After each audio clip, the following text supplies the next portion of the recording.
Okay, Bismillahirrahmanirrahim. Alhamdulillahi Rabbil Alameen. Wassalatu wassalamu ala ashrafil anbiya'i wal mursaleen. Nabiyyina Muhammadin wa ala alihi wa sahbihi ajma'in. Amma ba'd.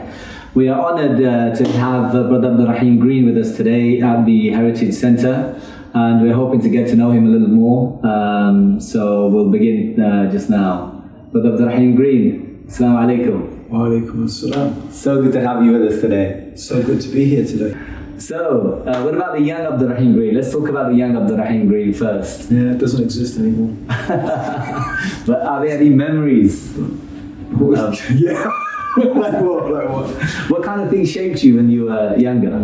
What sort of inspirations, influences would you say developed you as a young man? I guess mine is a bit different because I wasn't a Muslim, so right.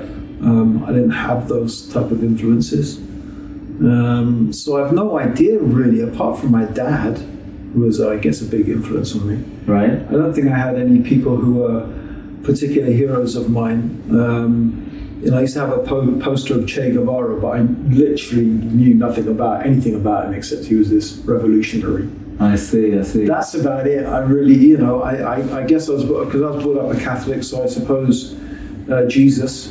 Mm-hmm. And some religious figures in the Catholic Church. Did you go to a Catholic school? Yeah, I did, yeah. South London? No, in Yorkshire. Oh, Yorkshire. Yeah. I didn't know that. Boarding school, Catholic, Ampleforth College. It's the posh. Is that where you're posh originally then? No, I'm not from anywhere particular. I was born in Tanzania, in Dar es Salaam. I see. Sort of brought up in London, went to boarding school in Yorkshire. My dad went to work in Egypt when I was 10, so right. Then I spent 10 years going between boarding school in Egypt and boarding school in Yorkshire and holidays in Egypt. Right, mashallah. That sounds like a brilliant childhood. Yeah, it was absolutely. Fantastic. Yeah, no, it really was. It was amazing, and the opportunity. I think I sort of recommend it to anyone if they can give their kids some time, living in a different country, experience a different culture, for me, the whole ability to experience living amongst people who looked at the world very differently, and that was a big radical transformation for me. If you talk about influence on me, living in Egypt had a massive influence on me, right. Because I was sort of comparing the way the people were there, the way they lived their lives, the whole attitude towards life. Actually, the whole life, the whole worldview was so different. And it was sort of very confusing to me because they were people who materialistically, by and large, were not well off, but they seemed extremely happy. Right. Which is sort of really completely counter to what I've been brought up with, which was the opposite, is like, you need money to be happy. Sure. But it was sort of like, well, that clearly wasn't true because these people generally, by and large, seemed extremely happy. But they really weren't rich at all. Sure. So how did that make sense? And then I guess that all trying to figure that out and made me question, what is the purpose of life? What is it all for?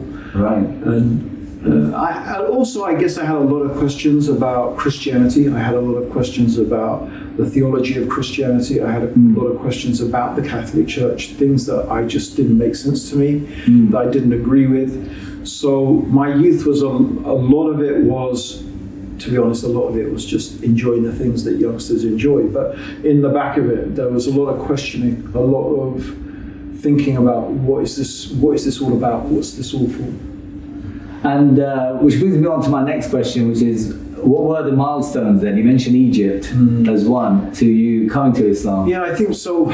All of that questioning led me to sort of search through different religions. And I started looking into Buddhism and different philosophies and even different political ideologies. And